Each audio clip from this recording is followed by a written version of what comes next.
everyone. We're back. You're here with Miss List, and we are looking at AP Chemistry section 1.4, which is titled Composition of Mixtures. So in our previous lesson, we looked at composition of pure substances. That's where we got things like the empirical formula and doing some analysis that way.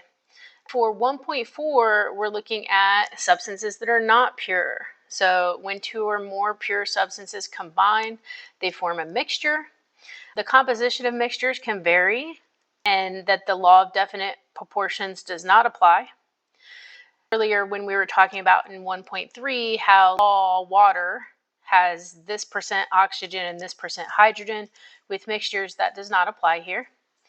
Mixtures can be analyzed through elemental analysis to determine the mass composition of each component in the mixture.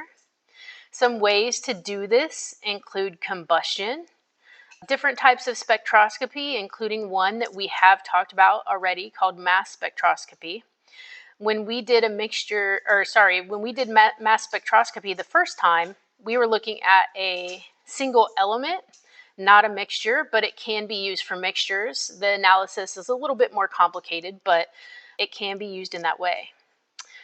Also, when we do analysis of mixtures, a lot of times we will use stoichiometry in order to analyze those mixtures. And stoichiometry actually comes from the Greek stoichio, which means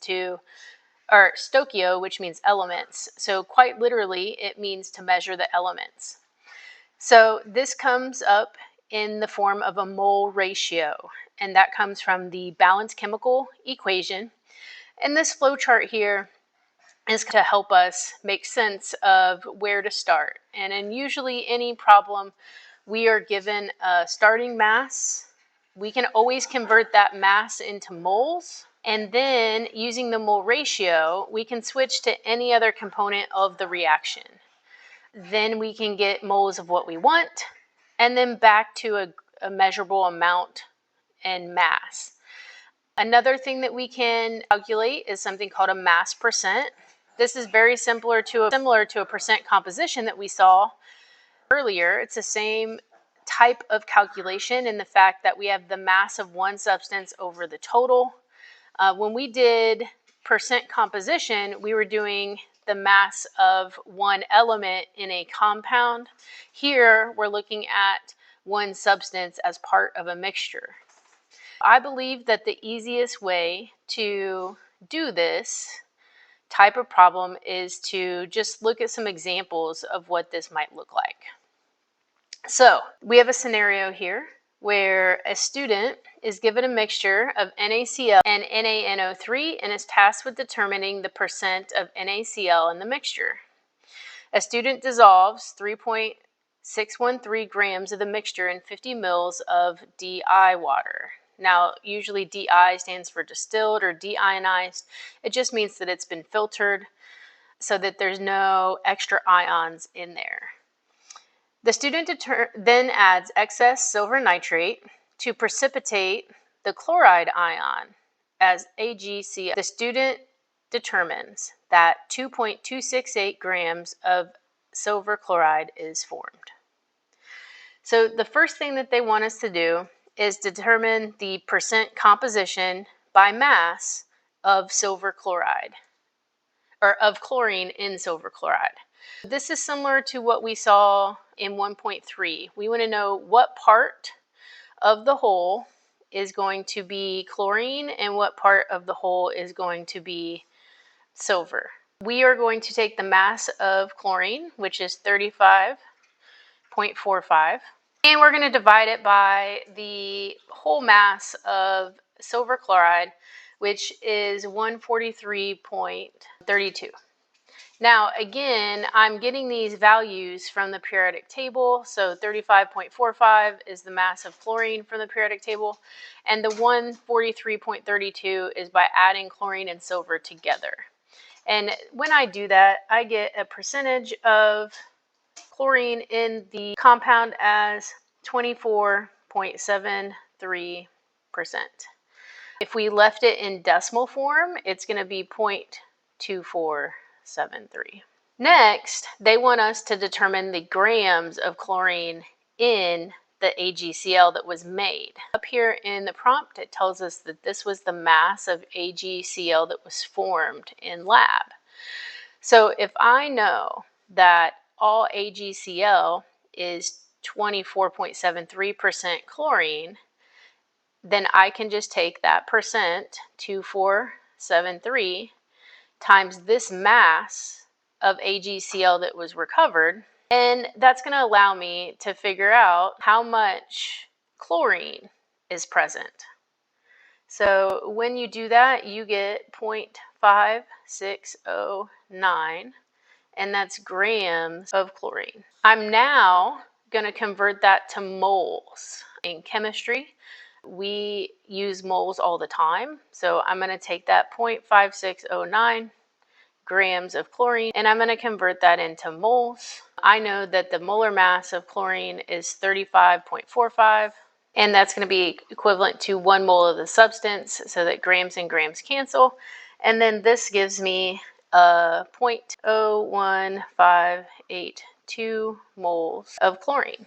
For part D is where our mole ratio comes into play. And in the formula for sodium chloride table salt is NaCl. And what that tells me is that I have a 1-to-1 ratio between sodium and chlorine. If this is how many moles of chlorine I have, then I must have the same amount of moles of sodium. So this is also going to mean 0.01582 moles of sodium. This problem continues on to the next page, where they ask us to determine the mass of the sodium. I just figured out how many moles of the sodium I had, which was 0.01582 moles of sodium. And I'm going to utilize the molar mass of sodium to get to grams of sodium. On the periodic table is 22.99. This is going to multiply and give me 0.3638 grams of sodium. Now they want to know the total mass of the sodium and the chlorine together in the mixture. Well, we just found sodium in the previous problem, and then chlorine we found up here. So I'm going to bring that down with me, 0.5609, and we're going to use that, and we are going to add those two numbers together, 5609, and that gives me 0.9247 grams NaCl present. So then the final thing they want us to do is they want us to analyze the percent by mass of the sodium chloride in the original mixture.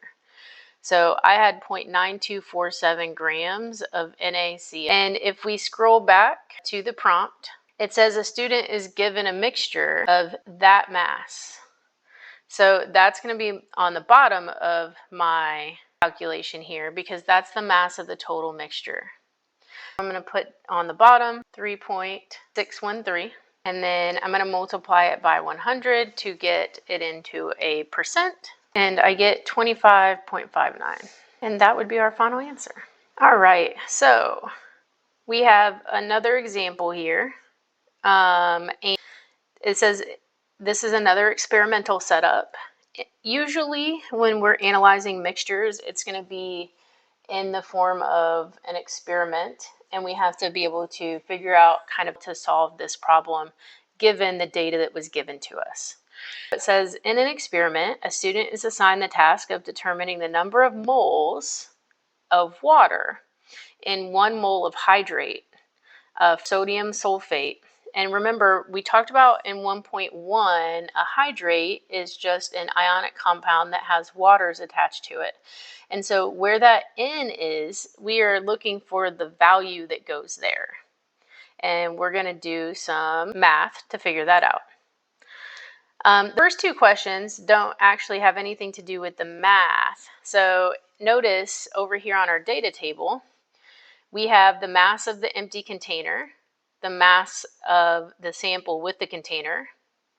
Then it looks like they heated it 3 times, 1, 2, 3. And so the question is asking, what did they hit 3 times? And what they're doing here is they put the mass of this whole compound into the container. And by heating it, what that's doing is we are driving off this water. We are losing the water. That's why we're heating it, causing the water to go to the gas phase. So why did they do it 3 times? And this was to make sure all the water had been driven off. And then next it says why the student can make a conclusion that it was done. And if you look here, the difference in mass between the second and third trial is not very much. It only changed by 0.001, so tenths, hundredths, thousandths. It changed by a very, very small amount. And so why we can conclude that all the water was driven off is because the mass stopped changing, or the mass had minimal changes after the third heating. Well within the error on the balance. Most balances only read to the hundredths or thousandths place. So now, a lot of will do this type of experiment as a lab. That might be something to look for as you do lab around these types of things. You see a hydrate and that you're heating it, it's going to be this type of experiment. So our next little here is the math. And the first thing they ask us to do is to determine the mass of the sample before the heating. And so here we have the empty container, and here we have the mass of the sample with the container. So if I just subtract these two numbers, that should give me just the mass of the sample. So I'm going to subtract those two numbers, 25.959 minus 22.347, and I get 3.612 grams of the sample. So that's how much I initially started with. Now they want me to determine how much water was left, or how much water got evaporated. I'm going to take the mass of my sample with the container, which is that 25.959, and I'm going to subtract my final mass from it. My final mass is going to be once all that water has left. So I'm going to go 23.940. And if I subtract those two numbers, I get 2.019 grams of water. From here, I am going to convert that into moles using my molar mass. So if I add up 2 H's and 1 O, that's what goes on the bottom. Grams and grams cancel. And this gives me 0.1121 moles of H2O. Now, from here, we're looking at what's called the anhydrate. So the anhydrate is going to be the part without the water. So without the water, if I scroll back up here, we're just looking at the Na2SO4. They want to determine the mass of the anhydrate in the sample. So this is going to be another subtraction, because if I know that the mass of my sample was, and I know 2.019 grams were evaporated, then I can figure out how much anhydrate, or the part without the water, was as well. I'm going to take 3.612 grams, and that's of the sample. And if I subtract the water that left, that should give me the mass of the anhydrate. And I get 1.593. And that's going to be grams of the anhydrate. Next, they want us to determine the moles of the anhydrate. So this is similar to what we did in step 3. I'm going to take the grams of the anhydrate, and then I'm going to divide it by the molar mass of the anhydrate. So again, this is the molar mass of just the Na2SO4, and I got 142.04 when I added that up. Grams and grams cancel. I do the math here.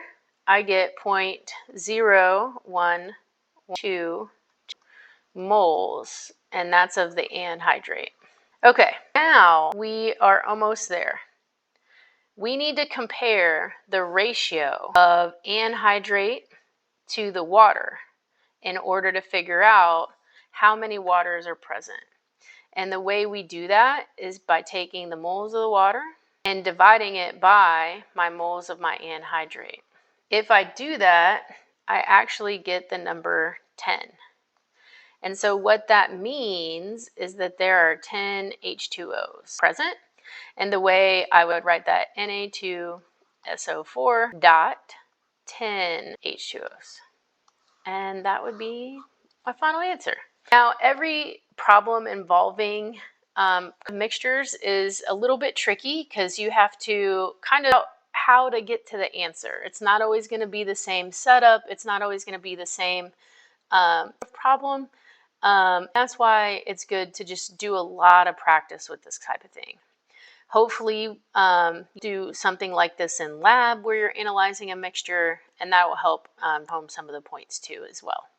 So again, this is 1.4, composition of mixtures. Thanks, y'all.